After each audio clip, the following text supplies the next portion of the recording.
வணக்கம், நான் கேஎஸ் கீதா பேசுகிறேன். இது வந்து என்னோடய அனுபவங்கள். தட் இஸ் கடவுள். நான் இங்கிலீஷில் வந்து ஒரு புக் எழுதிட்டுருக்கேன். That is my interaction with காட்ன்ட்டு. தட் இஸ் என்னோட அனுபவங்கள் கடவுளுடன். அது மிரக்கிள்ஸாகவும் இருக்கலாம், இல்லாட்டி அதிசயங்கள். மிரக்கிள்ஸ்னால் அதிசயங்கள். நான் இவ்வளோ நாள் என்னோடய வாழ்க்கையில் நிறைய பேர்த்துக்கு நான் பேசுகிறது உண்மையாக பொய்யாக ஃபீல் பண்ணலாம். அதை பற்றி நான் கவலையே படலை. இது வந்து கடவுள் நம்பிக்கை இருக்கிறவங்களுக்கு தான் நான் இதை பேசுகிறேன். இது வந்து நான் எனக்கு சித்தர்கள்னா, எனக்கு சித்தர்னாலே எனக்கு என்னன்னு தெரியாது. நான் சித்தர் கேள்விப்பட்டிருக்கேன். தவிர்த்து ஒரு அகஸ்திய சித்தர், ஒரு பத்தாஞ்சலி, அவ்வளோதான் இது. பட் இந்த 18 சித்தர் பேர் எனக்கு தெரியாது. எனக்கு அதில் யார் யார் இருக்கிறாங்கன்னு எக்ஸப்ட் இந்த 2 பேர் மட்டும். மற்றவங்கள நம்ம போகர் சித்தர் பற்றி கேள்விப்பட்டிருக்கோம், ஏன்னா பிகாஸ் ஆஃப் பழனி கோயிலால். ஸோ அதில் இது வந்து 2011 நான் வந்துட்டு ஒரு விருதாச்சலம் ஊருக்கு போயிருந்தேன், ஒரு சீஃப் கெஸ்ட்டாக ஒரு ஃபங்க்ஷனுக்கு போயிட்டு. அப்புறமேல என்னோடய ஃப்ரெண்ட் ஒருத்தர் எனக்கு ஃபோன் பண்ணி, இந்த மாதிரி அக்கா இன்றைக்கி வந்து ஆடி முதல் நாள் அகில் எதோ ஒரு கோயிலுக்கு போங்கன்னு சொன்னார். நான் சொன்னேன், நான் எந்த ஊரில் இருக்கேனோ அந்த ஊரில் என்ன கோயில் இருக்கோ எனக்கு தெரியாது.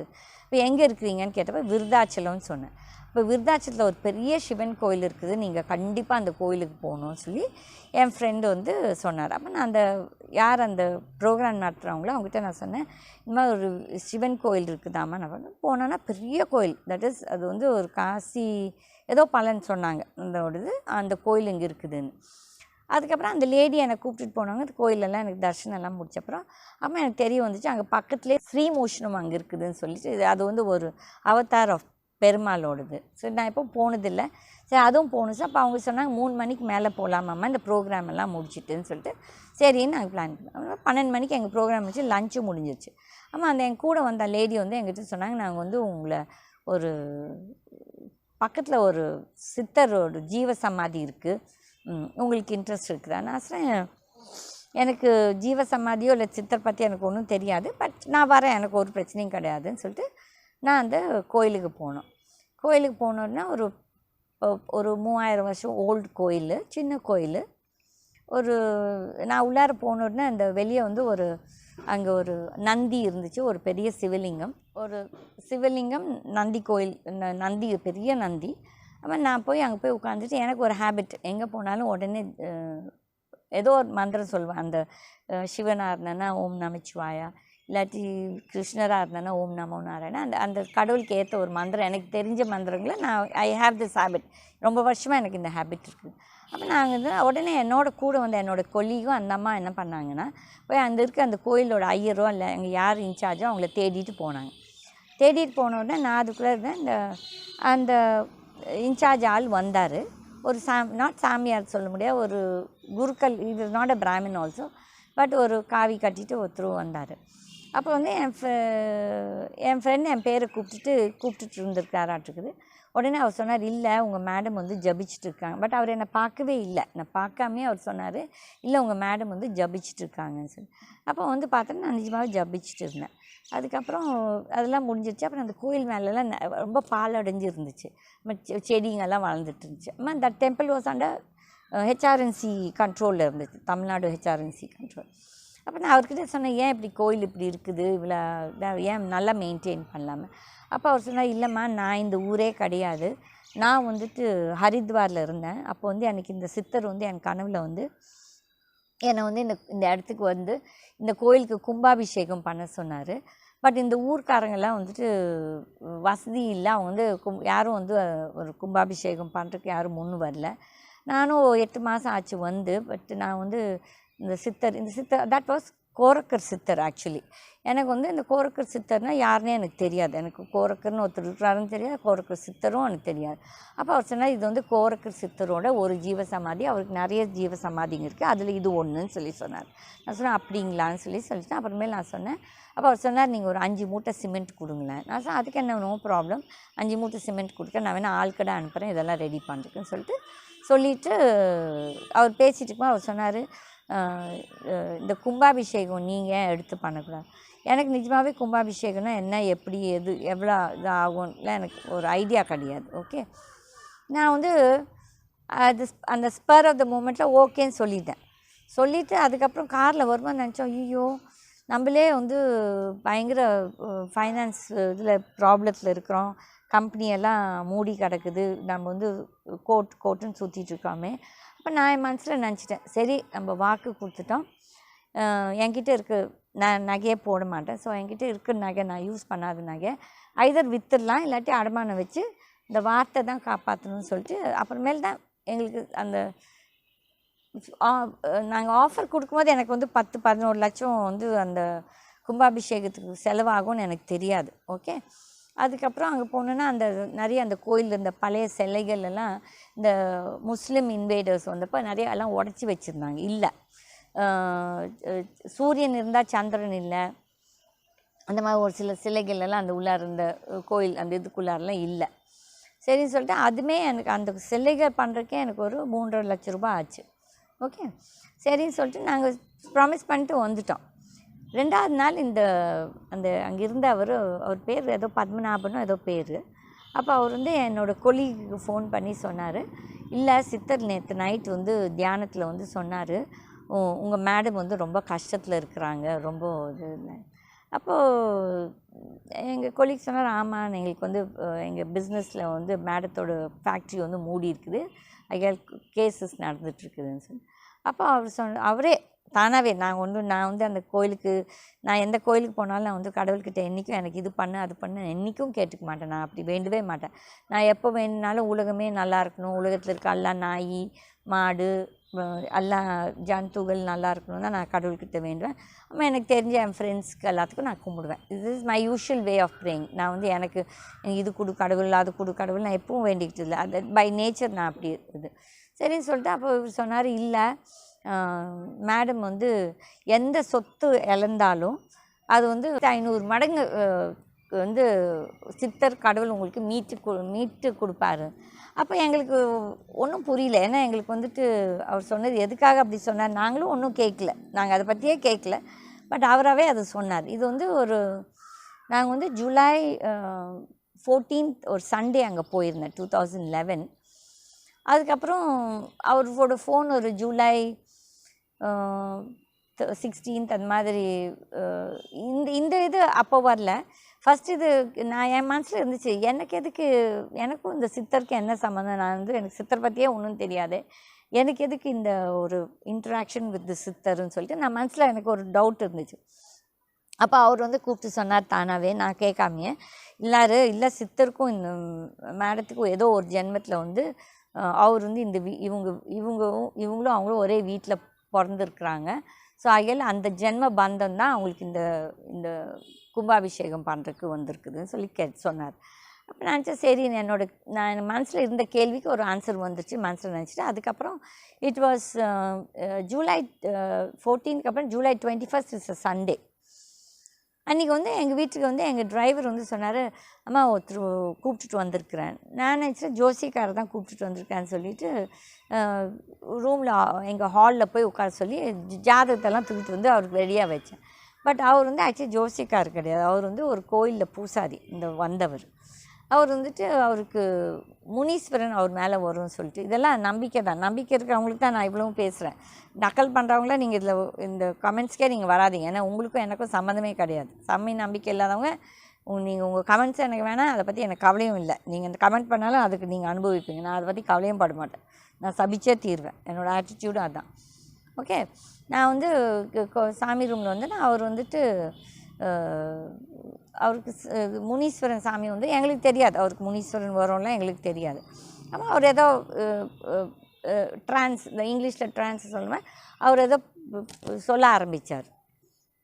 அன்றைக்கி சொன்னதெல்லாம் சரின்னு சொல்லிட்டு நாங்கள் ஒன்றும் ஒரு சிலர்லாம் நிஜமாகவே அவர் சொன்னது லேட்டர் உண்மையாக இருந்துச்சு. அவையெல்லாம் வந்துட்டு அது வந்து நான் ஒரு தனி பகுதியாக, அதாவது மக்கள் எவ்வளோ பேர் வந்து இந்த நாட்டில் வந்து இந்த அதர்வன வேந்தத்தில் எது இந்த பிளாக் மேஜிக், இந்த மந்திரம் தந்திரம், செய்வினை, இந்த குட்டிச்சாத்தான், இதால் எவ்வளோ குடும்பங்கள் அழியுதுன்னு சொல்லிட்டு என்னோடய அனுபவத்தில் நான் வந்து இது ஒரு சீரியஸாக நான் இதை பண்ண போகிறேன். இது வந்து நான் இன்றைக்கி ஆரம்பிச்சிருக்கேன்னா என்னோடய அனுபவம் வித் கோரக்கர் சித்தர். எனக்கு வந்து கோரக்கர் சித்தர் பற்றி ஏபிசிடி தெரியாது, பட் இது நிஜமாகவே நடந்த ஒரு அனுபவம். ஆகையால் இது வந்து நான் மக்களுக்கு எதுக்கு சொல்கிறேன்னா, எங்களோட நாங்கள் பட்ட கஷ்டங்களெல்லாம் அவங்களுக்கு வந்து ஒரு லெசனாக அவங்க திருந்துட்டோம், அவங்க பத்திரமா இருக்கட்டும் சொல்கிறதுக்கு தான் இவ்வளவும் சொல்கிறோம். ஒரு பப்ளிசிட்டிக்காகவோ எதுக்காகவும் கிடையாது.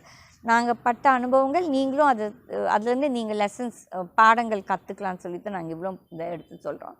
அப்போ வந்துட்டு அன்றைக்கி ஒரு சில இதெல்லாம் சொன்னார். அதெல்லாம் வந்து ரிலேட்ஸ் டு செய்வினை. அப்போ நான் சொன்னேன், எல்லோரும் செய்வினை சொல்கிறாங்க, பட் செய்வினைன்னா என்ன? அப்போ வந்து எல்லோரும் செய்வினைன்னா எடுத்து காட்டணும்ல, எல்லோரும் சும்மா செய்வினை. அப்போ அவர் சொன்னார், அம்மா எனக்கு வந்துட்டு வயிற்றில் இருக்க மருந்தெல்லாம் எடுக்க எனக்கு தெரியாது, பட் எனக்கு சொல்ல தான் தெரியும். அப்போ அன்றைக்கி அவர் சொல்கிற சூழ்நிலையில் அவர் என்ன எனக்கு சொன்னார்னா, உங்கள் பையன் இன்னும் 2 நாளில் இறந்துடுவார், அமாவாசை வருது, உங்கள் பையன் இறந்துடுவார், அவர் வயிற்றில் மருந்து இருக்குது, அது நீங்கள் எடுக்காட்டி உங்கள் பையன் இறந்துடுவார். அப்போ நான் சொன்னேன், அது அவனோட விதியாக தான் நான் என்ன பண்ண முடியும், எனக்கு வந்துட்டு நீங்கள் சொல்கிறீங்க எனக்கு எடுக்க தெரியாது. அப்போ நான் சொன்னேன், எடுக்க தெரியாத வேணால் சொன்னால், இல்லை ஆள் இருக்குது எடுக்கிறதுக்கு இருக்குது, பட் வந்து எனக்கு எடுக்க தெரியாதுன்னு சொன்னால் நான் ஒரு சில பூஜைகள் பரிகாரங்கள் பண்ணார். ஓகே, அது அப்புறமேல் அதை பற்றி பேசுகிறேன். அதுக்கப்புறம் அதே மாதிரி வந்து என் பையனை எடுத்துகிட்டு போய் அந்த அமாவாசைக்கு முன்னாலே அவனை வர வச்சு போய் அவர் செய்ய முடிஞ்சது செஞ்சார். அந்த பிளாக் மேஜிக் இது வந்து நம்ம அதை தனியாகவே ஒரு இதாகவே பண்ணலாம். இது வந்து நான் கோரக்கர் சித்தர் பற்றி தான் பேசுகிறேன். அங்கெல்லாம் மெயினாக கோரக்கர் பற்றி பேசுகிறேன். அப்போ வந்து 28th and 29th வந்து 26th of July 2011 வந்து இந்த கோயிலில் இருக்க அந்த நாட் பூசாரி அந்த பத்மநாபன் சொல்கிறவர் ஃபோன் பண்ணி என்னோடய கொல்லிக்கிட்ட சொல்லிக்காரு, சித்தர் வந்து உங்களை கூப்பிட்றாங்க, வர சொல்கிறாரு கோயிலுக்கு. நான் என் மனசில் திட்டிகிட்டு இருந்தேன், போயா உனக்கு வேறு வேலை இல்லை, நீயாவது சித்தராவது இதாவது. நான் எனக்கு கோவம் வச்சுன்னா யாரையும் எப்படி திட்டுவேன், நான் அதை பற்றிலாம் இதே பண்ண மாட்டேன் பழக்கம். அப்போ நான் மனசில் போயா சித்தர், நீ யாரும் இது எனக்கு என்னோடய பிரச்சனை 1000 பிரச்சனை இருக்குது, நான் வந்து உன்னை எங்கே வந்து எனக்கு சந்திக்க முடியும். அப்போ அந்த சூழ்நிலையில் ஆக்சுவலி வந்து அன்றைக்கி தான் எங்களுக்கு தெரியுது, எங்கள் வீடு வந்து ஆக்ஷனுக்கு போகுது. அது இந்த வீடு தான், நான் இப்போ உட்காந்துட்ருக்க வீடு வந்து ஆக்ஷனுக்கு போகுது. அப்போ வந்து எங்கள் ஸ்டாஃப் எனக்கு சொல்லவே இல்லை இந்த மாதிரி இந்த கேஸில் வந்து, ஏன்னா நான் வந்து அந்த லோன் வந்து கம்ப்ளீட்டாக பே பண்ணிட்டேன் அந்த பேங்க்குக்கு. ஸோ அதில் இந்த பேங்க் வந்து என்ன, பிகாஸ் அவங்ககிட்ட நிறைய சொத்து இருக்கிறதால அவங்க எங்களை ஏமாத்துறாங்க. அதில் வந்து ஒரு மினிஸ்டரோட பெனாமி வந்து இந்த சொத்தை வாங்கணுன்ட்டு அவன் பிளான் பண்ணிகிட்ருக்குறான்.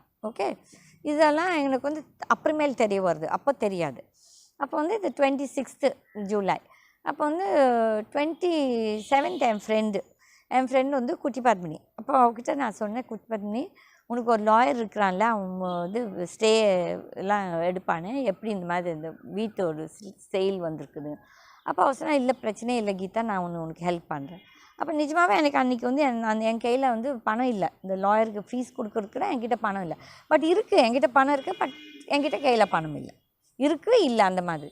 ஸோ அப்போ நான் தான் பப்பி சொன்னேன் என்கிட்ட, இல்லை கீதா நான் வந்து உனக்கு நிறைய பணம் உனக்கு கொடுக்கணும், நான் உனக்கிட்ட வாங்கின பணம் எதுவும் கொடுக்கல, ஆகையால் இன்றைக்கி எனக்கு பணம் வந்திருக்குது, ஸோ நான் வந்து அந்த அட்வான்ஸ் வந்து கொடுத்துட்றேன். ஐ ஜஸ்ட் தாட் இதெல்லாம் வந்து கடவுளோட செயல் தான் நான் நினச்சேன். Because you see God only in this. Okay, so ஆகையால் அவள் வந்து அந்த லாயரை ஃபிக்ஸ் பண்ணால் எங்கள் ஆளுங்க போய் இந்த பேப்பர்ஸ் இதெல்லாம் பண்ணிட்டேன். நம்ம 28ஆந்தேதி கேஸு, 28ஆந்தேதி ஆக்சுவலி சேல் ஆக்ஷன். பட் எங்கள் ஸ்டாஃப் என்கிட்ட என்ன போய் சொல்லிட்டாங்க, சேல் இது வந்து சாயந்தரம் 3:30 மணிக்குன்னு சொல்லி. அப்போ வந்து சரி 3:30 மணிக்குன்னா நாங்கள் 10:30 மணிக்கு கோர்ட்டுக்கு போகிறோம்.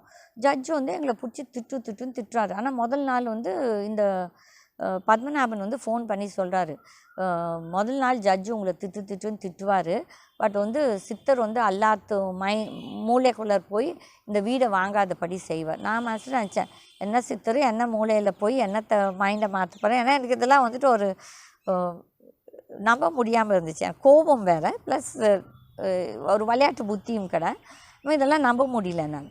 அப்போது 28 வந்து நாங்கள் கோர்ட்டுக்கு போகிறோம். எங்கள் வக்கீலை பார்த்து நான் நினச்சேன் கேஸ் முடிஞ்சிருச்சு. அந்த அம்மா பார்த்துட்டு எனக்கு இம்ப்ரெஷனே இல்லை.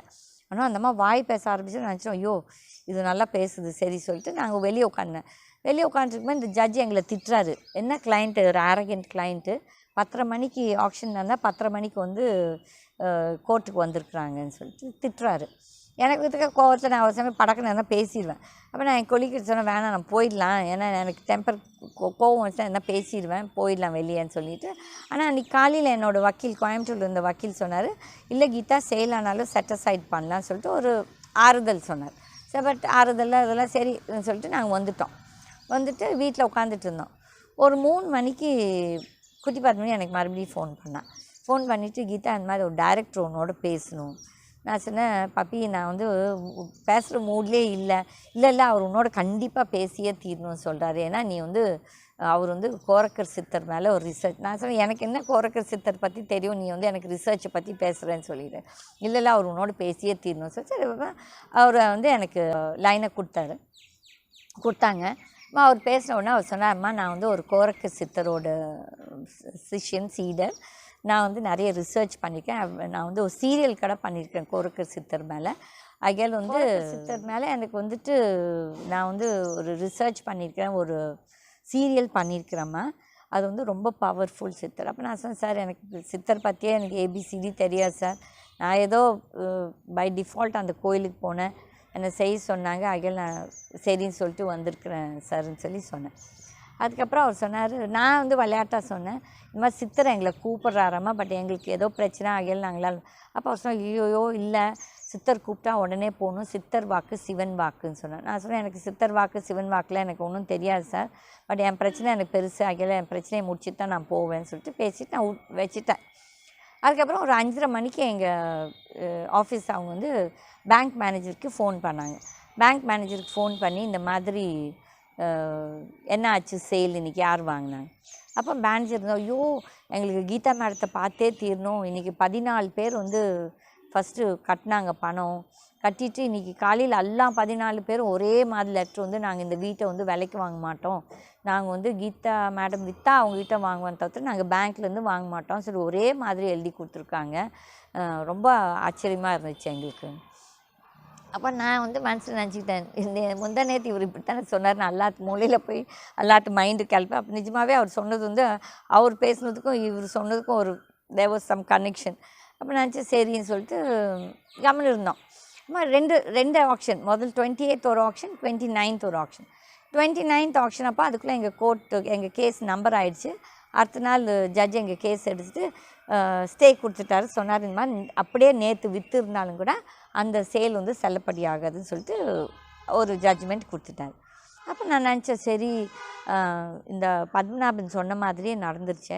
ஸோ அகைல் நம்மளை சித்தர் கூப்பிட்டாருல, நம்ம போகலான்னு சொல்லிட்டு, பிகாஸ் ஒரு கமிட்மெண்ட். சரி நம்மளுக்கு சித்தர் யாருன்னு தெரியாது, சித்தர் பற்றி ஒன்றும் தெரியாது, பட் அவங்க சொன்ன மாதிரி நடந்துருச்சேன்னு சொல்லிட்டு நான் சரின்னு சொல்லி, நான் எங்கள் டிரைவர், எங்கள் 2 டிரைவர்ஸு, எங்கள் மாமா வந்து அவர் ரொம்ப ஸ்பிரிச்சுவல். அப்போ அவர் சொன்னால், நானும் வரேன் கீதா, எனக்கு இந்த கோயில் என்னன்னு பார்க்கணும்னு சொல்லி அவரும் வந்தார். போன உடனே அப்போ வந்து அவர் பத்மநாபன் போன உடனே சொன்னார், இல்லை சித்தர் வந்து என்னை வந்து ஒரு 3 இடத்துக்கு உங்களை கூப்பிட்டுட்டு போக சொல்லியிருக்கிறாரு. ஐயோ எங்கே கூப்பிட்டுட்டு போக போகிறீங்க எனக்கு நினைங்கன்னா, இல்லை 2-3 நாளில் முடிச்சிடலாமம்மா வாங்கன்னு சொல்லிட்டு முதல்ல மதுரைக்கு போனோம். மதுரையை தாண்டோன்னா மதுரைக்கு நடுவில் ஒரு சித்தர் இன்னும் பேர் எனக்கு சரியாக வராது, பட் நான் இன்னொரு இதில் எனக்கு அந்த பேர் ஞாபகம் வச்சு நான் சொல்கிறேன். அங்கே வந்து எல்லா ஹோட்டல்ஸில் அந்த சித்தரோட ஃபோட்டோ வச்சுருக்காங்க. அப்போ அந்த சித்தரோட இடத்துக்கு போனோம். அப்போ அந்த சித்தரோட கொள்ளு பேரனோ யாரோ ஒருத்தர் இருந்தாங்க. அவங்க கோயிலில் கும்பிட்டுட்டு அவர் வந்து என்னை வந்து அந்த சித்தர் ஒரு சின்ன குகைக்குள்ளார இது பண்ணுவாராம், ஜபிப்பாராம். அப்போ நான் போய் அந்த ஒரு சின்ன குகை ஒரு உள்ளார போகணும். இப்படி ஒரு ஆள் தான் போக முடியும். ரொம்ப போனால் 2 ஆள், அதுக்கு மேலே போக முடியாது. அது உள்ளார வந்து அந்த சித்தரோட சிலை இருந்துச்சு. நான் எனக்கு ஆஸ் யூஷுவல் எப்போ ஹேபிட்னா போய் டப்புன்னு உட்காந்துக்கிட்டு டப்ப வந்து ஜபிக்க ஆரம்பிப்பேன். சரி சொல்லி ஜபிச்சோம்னா ஒரு 2-3 தடவை தப்புன்னு சத்தம் கேட்டுச்சு. சத்தம் கேட்டுனா யாரா என்னன்னு சொல்லி பார்க்கும்போது நான் எல்லாம் முடிச்சுட்டு வெளியே வரும்போது எங்கள் மாமா சொன்னார், நீ எப்படி போய் அங்கே உட்காந்தே, என்னால் உட்காரவே முடியல, அந்த ஃபோர்ஸ் அங்கே என்னை தள்ளிகிட்டே இருந்துச்சு. அப்படி சொன்னால் ஆமாம் 3 தடவை தப்புன்னு சத்தம் கேட்டுச்சு. இல்லை என்னை உட்காரவே விடல, நீ எப்படி போய் உட்காந்து நான் சொன்னால் போய் அங்கே உட்காந்து ஜபிச்சுட்டு அந்த சிலையோட சண்டை போட்டுட்டு தான் இருந்தேன். ஏன்னா எனக்கு வந்து ஆல்வேஸ் ஒரு ஹேபிட், சாமியோட சண்டை போடுவேன். தட் இஸ் எனக்கு என்ன கோவம் இருந்தேன்னா பார்க்க மாட்டேன். எனக்கு நான் பேயேன்னு சொல்லிட்டு எனக்கு கோவம் வந்துச்சுன்னா சண்டை போடுவேன் அவங்களோட. அதுதான் அவங்களோட ப்ரேயர். ஓகே சொல்லிட்டு ப்ரே பண்ணிட்டு வந்துட்டோம். அதுக்கப்புறம் அங்கேருந்து எங்களை வந்து ராதாபுரம்னு சொல்லிட்டு ஏதோ அந்த ஒரு ஊருக்கு எடுத்துகிட்டு போய் அங்கே வந்து விஸ்வாமித்ரரோட அங்கே ஜபம் பண்ண இடம் இருக்குது, ஒரு கோயில் இருக்குது. அந்த இடத்துல போய் அந்த சீலை போய் அந்த ஜபத்தட்டுக்கு போயிட்டு அந்த கோயிலில் பூஜை பண்ணிட்டு அந்த சீலை போய் அந்த கடலில் போய் குளிச்சுட்டு வந்துட்டோம். அதுக்கப்புறம் வந்துட்டு அடுத்த நாள் வந்து ராமேஸ்வரத்துக்கு கூப்பிட்டுட்டு போக சொல்லியிருக்கிறார் யார், சித்தர். அப்போ வந்து அன்றைக்கி வந்து ஆடி அமாவாசை. எனக்கு தெரியாது ஆடி அமாவாசையில் மக்களெல்லாம் போய் இந்த ராமேஸ்வரத்தில் போய் தண்ணியில் மூழ்குவாங்க, அதெல்லாம் எனக்கு தெரியாது. அதெல்லாம் அங்கே போனால் கூட்டம், எங்களுக்கு ரூம் கிடைக்கல, ஒன்றும் கிடைக்கல, எப்படியோ கஷ்டப்பட்டு ஒரு ரூம் எடுத்து போய் அந்த தண்ணியில் மூழ்கிட்டு வந்துட்டோம். வந்துட்டு வீடு சேர்ந்துட்டோம். வந்துட்டு அவரே இறக்கி விட்டுட்டு நாங்களாம் வீடு சேர்ந்துட்டோம். This was July 2011. அப்புறமா ஆகஸ்ட்டு செப்டம்பர் இந்த மாதிரி நாங்கள் வந்து அந்த கோயிலுக்கு போய் அடிக்கடி கூப்பிட்டுட்டு போய் ஆளுங்களை கூப்பிட்டு போய் அந்த ரெனோவேஷனு ஏதோ சின்ன எங்களால் முடிஞ்சது நாங்கள் செலவு பண்ணிவிட்டு இதெல்லாம் பண்ணிகிட்டு இருந்தோம். அப்போ வந்து அந்த சூழ்நிலையில் 2012 ஃபெப்ரவரியில் கும்பாபிஷேகம் டேட் ஃபிக்ஸ் பண்ணிட்டாங்க. அப்போ வந்து February 2nd or 3rd இந்த கும்பாபிஷேகம். நாங்கள் வந்து ஒரு 2 நாள் முன்னாலேயே போயிட்டோம். எனக்கு ஒரு ஹேபிட் என்ன தெரியுமா, கோயிலெல்லாம் க்ளீனாக இருக்கணும், எந்த எண்ணெய் பசப்பு இருக்கக்கூடாது. இது எவ்வளோ 1000 வருஷம் ஆளுக்கு 100 எவ்வளோ வருஷம் ஆளுக்கோ கோயிலில் களியே இருக்க மாட்டாங்க. நான் எங்கள் ஆளுங்கெல்லாம் போட்டு தேன்னு போட்டு அப்படி தேய்ச்சோம். எல்லா சலையும் போட்டு தேய்ச்சி அந்த அரிசி மாவு இதுக்கு போட்டிருந்தாங்க, அதெல்லாம் போட்டு அந்த கட்டை அதெல்லாம் சொன்னாங்க தமிழில், எல்லாத்தையும் உட்காந்து க்ளீன் பண்ணிவிட்டு அப்புறம் அந்த நந்தி, பெரிய நந்தி, 2 நந்தி இருக்குது அந்த கோயிலில். அந்த நந்தியை வந்து எனக்கு கோவம் வந்துட்டு பட்டக்குன்னு ஒரு அடி அடித்தேன்.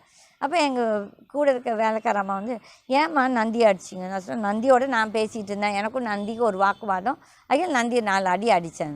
நந்தியோட என்ன சண்டைன்னா, அன்றைக்கி ஆக்சுவலி எங்கள் வீடு வந்து மறுபடியும் ஆக்ஷனுக்கு, தட் இஸ் February 2012 ஆக்ஷனுக்கு. நான் சொன்னேன் இன்றைக்கி என் வீடு போச்சு, நான் உன்னை வந்து என்றைக்கும் எதுவும் கேட்கல, நீயாக தான் சொன்னேன் இந்த மாதிரி எதுவும் போகாதுன்னு சொல்லிட்டு. அதில் அதுக்கு போச்சுன்னா நான் வந்து உன்னை 4 உதைப்பேன்னு சொல்லிட்டு அப்போவே 4 அடி பட்டுன்னு அடிச்சிட்டேன் நந்தியை. அடிச்சுட்டு அப்புறமா மத்தியானம் எங்கள் ஆஃபீஸ்லேருந்து எங்கள் ஸ்டாஃப் கூப்பிட்டு யாரும் ஆக்ஷனுக்கு வரலம்மான்னு சொல்லி கூப்பிட்டு சொன்னார். அப்போ நான் நினச்சிட்டேன் சரி கடவுள் வந்து நான் ஒன்றும் கேட்கல, பட் அவர் சொன்ன வார்த்தை அவராக தானே சொன்னார், நானாக ஒன்றும் கேட்கல, நீ என் வீடை விற்காத, அதெல்லாம் நான் ஒன்றும் கேட்கல. நான் என்னோடய பாலிசி என்னமா, விதி இருந்தால் இருக்கும், எது போகணுன்ட்டு போயே தீரும், வரணுன்ட்டு வந்தே தீரும், அது யாராலையும் நிறுத்த முடியாது, கடவுள் ஒருத்தர் தான் அதுக்குன்னு சொல்லிட்டு. That was 2012. ஓகே, மறுபடியும் ஒரு தடவை ஆக்ஷன் வந்து அதோடு நின்றுச்சு, ஆக்ஷனே இல்லை. அதுக்கப்புறம் 12லேருந்து till 18 for 6 years எங்கள் வீடு அப்படியே இருந்துச்சு. தட் இஸ் பேங்க்கில் எந்த ஆக்ஷனும் வரல.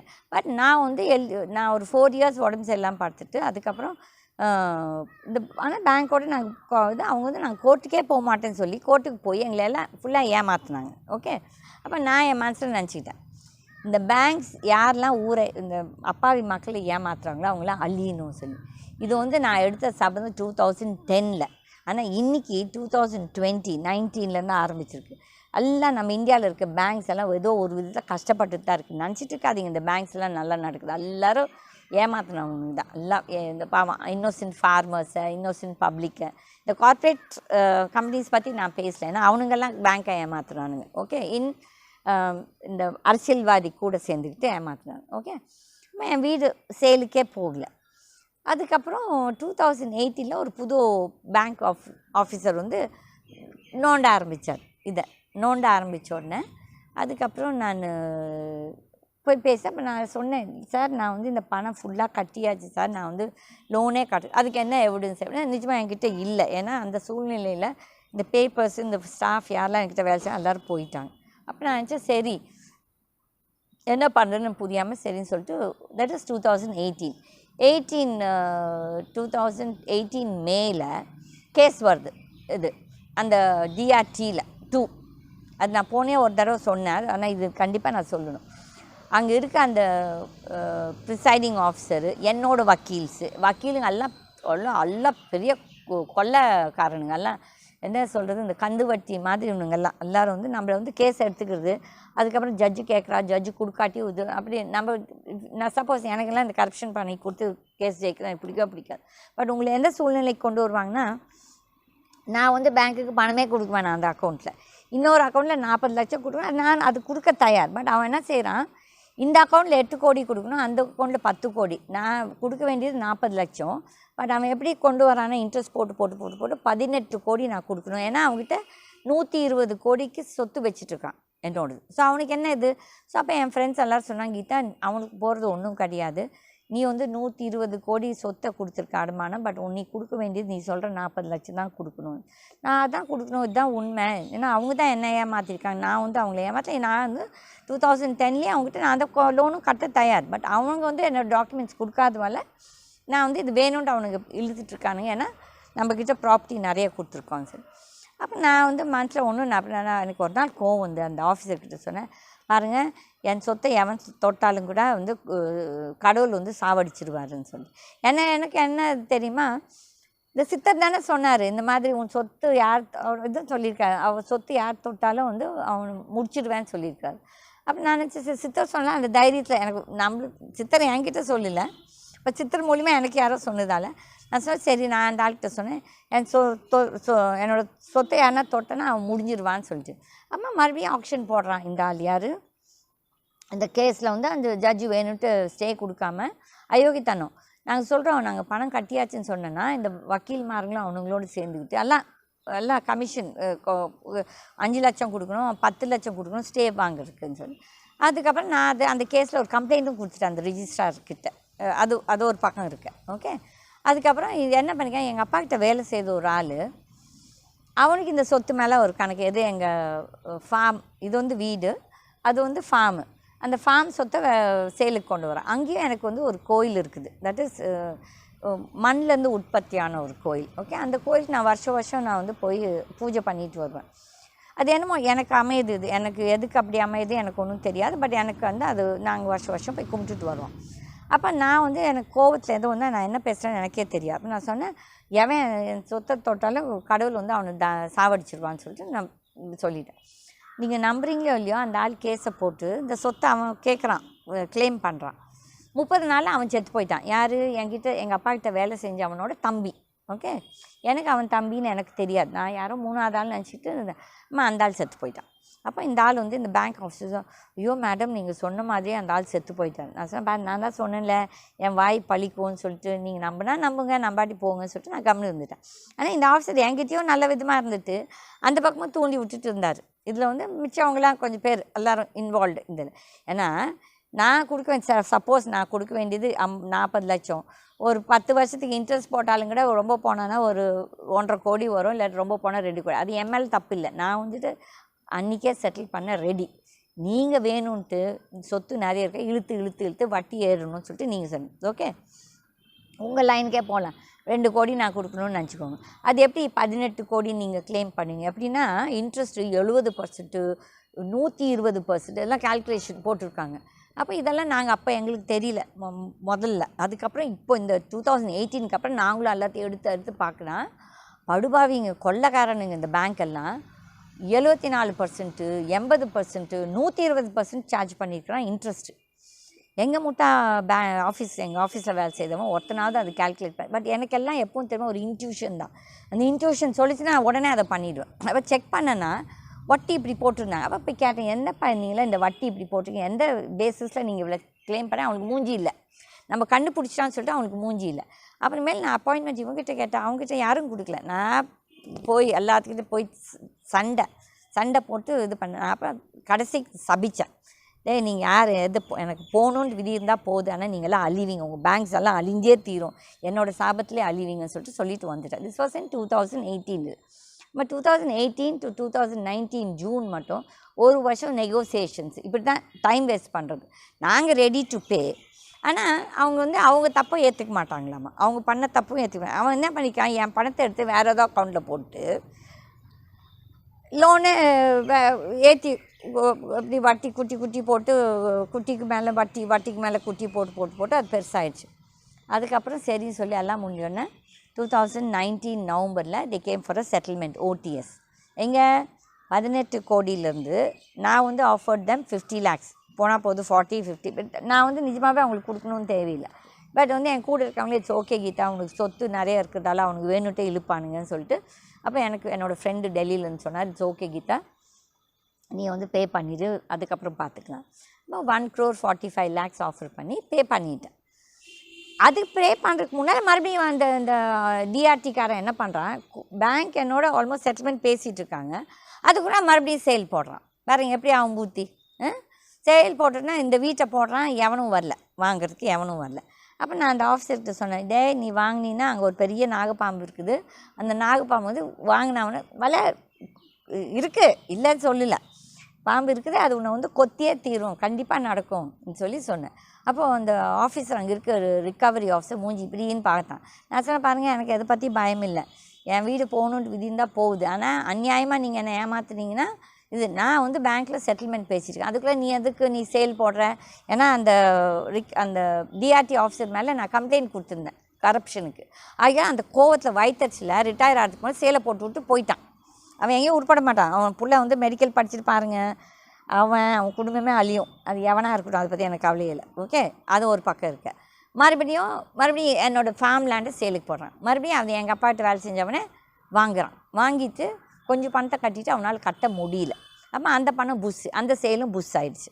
அதுக்கப்புறம் 2 இப்படி ஆன உடனே பேங்க்கே வந்துச்சு, இல்லை நம்ம செட்டில் பண்ணிக்கலாம், எதுக்கு கோர்ட்டு, இதை தானே நான் முதலேருந்து சொல்லிகிட்ருக்கிறேன். ஒழுக்கமாக நீ 10 வருஷத்துக்கு முன்னாலே உன் பணத்தை வாங்கிக்கலாம், நான் கொடுக்க மாட்டேன்னு சொல்லலையே, சரி சொல்லிட்டு இதெல்லாம் பண்ணோடனே, அப்போது இது எதுக்கு இது சொல்கிறேன்னா, இந்த பணம் கட்டினது வச்சதுலாம் என்னோடய டாக்குமெண்ட்ஸ் வந்துருச்சு, இந்த வீட்டு டாக்குமெண்ட்ஸ் வந்துருச்சு. இது அப்போது அந்த சித்தர், அது யாரோ எனக்கு தெரியாது, அந்த சித்தர் எனக்கு கொடுத்த வாக்கு, இதுவும் நான் கேட்கல. இது அப்போ ஏதோ நம்மளுக்கு மேலே ஒரு ஃபோர்ஸ், ஒரு கடவுள், ஒரு நம்பிக்கை இருக்குது அவங்களுக்கு. இது ஓகே, நம்மளை நம்மளை சுற்றி ஆட்டி படிச்சிட்ருக்கு. அப்போ இது என்னோடய அனுபவம் என்னென்னா, இந்த கோரக்க சித்தர் அவர் கொடுத்த வார்த்தையை எனக்கு நிஜமாகவே காப்பாற்றினார். அவர் சொன்னார், உன் சொத்து எதுவும் போகாது, அப்படியே எவனா வாங்கினான்னா அது அவன் அழிஞ்சிடுவான். அப்போ இது நடுவில் எங்களோட கம்பெனியோட ஒரு சொத்தை 120 கோடி சொத்தை 18 கோடிக்கு பேங்க் விற்றுருச்சு. அது பார்த்திங்கன்னா அதுவும் ஒரு கேஸில் ஸ்டேயில் நிற்கிது. அதுவும் எங்களுக்கு அந்த கேஸில் நாங்கள் இல்லை. பட் அதுதான் நான் சொல்கிறேன், இந்த சித்தரோ அந்த சித்தர் கடவுளோ யார் இதில் இன்வால்வ்டோ, எனக்கு நிஜமாகவே எனக்கு இதெல்லாம் ஒரு அனுபவம், இதெல்லாம் ஒரு மிரக்கிள்ஸ். அப்போ இதெல்லாம் நடக்கிறதுக்கு நடுவில் 2011 இருந்தால் இதை நடக்குது. இதெல்லாம் 2013 எனக்கு என்னோடய காலேஜ் இடத்துல எனக்கு ஒரு புத்து இருக்குது. அந்த புத்துக்கு நாங்கள் 1998 நாங்கள் பௌர்ணமி பூஜை மட்டும் மாதம் பண்ணிகிட்ருக்கோம். பட் நான் ரெகுலராக இருக்கிறதில்ல, ஏன்னா மோஸ்ட் ஆஃப் த டைம் நான் ட்ராவல் பண்ணுறதால நான் இல்லை.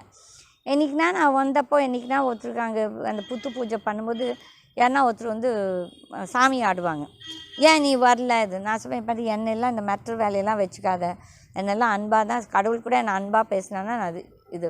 அப்போ இதுக்கு சொல்கிறேன்னா, நான் இந்த எபிசோடை முடிக்கிறேன். நெக்ஸ்ட் இன்னொரு எபிசோடு அந்த இதை பற்றி ஆரம்பிக்கிறேன்.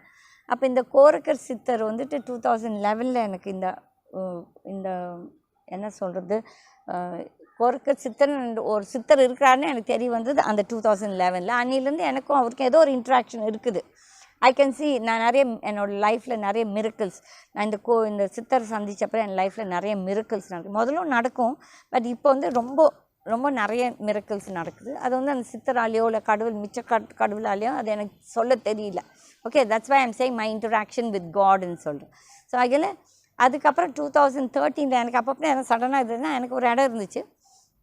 அது ஃபென்ஸ் எல்லாம் போடாமல் இருந்துச்சு. எல்லோரும் சடனாக போனேன், ஃபென்ஸை போட்டேன்.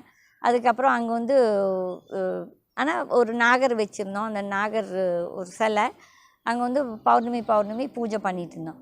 அப்போ வந்து அங்கே வந்து ஒரு அரச மரமும் ஒரு வேப்ப மரமும் இருக்குது.